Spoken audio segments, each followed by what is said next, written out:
So tomorrow morning we're going to get new tires. I wanted to show you the original factory tires before we went and got those. You can see these ones are pretty bald on that inside edge. This is the front. I'm gonna go around to the other front side. This is the passenger side. You can see it's pretty bad there. As you can see by my last video, I had some alignment issues. I didn't realize after I put that 2-inch lift in there that I needed to get an alignment, so it tore up my tires prematurely. The tread depth is still pretty decent on these ones, but if you look at these back ones, back here, these ones are getting pretty bad, especially in the middle.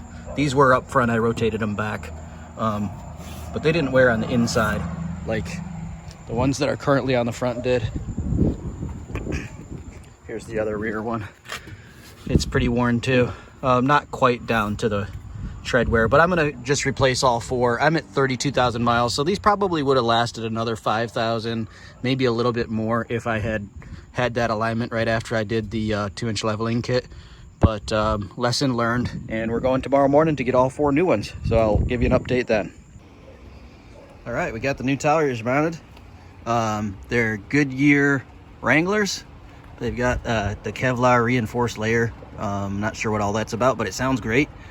This is the factory size, the 255 65 17s. The tread looks really good. Looks pretty aggressive there, and the tire looks really good. I like the black wall look on this tire with these rims.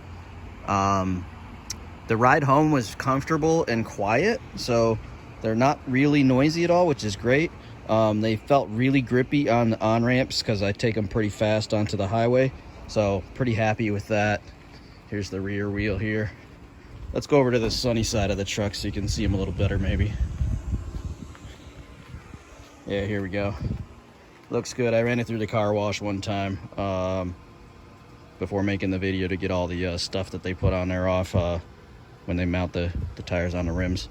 But they look really good. I'm happy with them, and hopefully we'll get more than 32 out of these ones now that we got the alignment set. All right, guys, have a good one.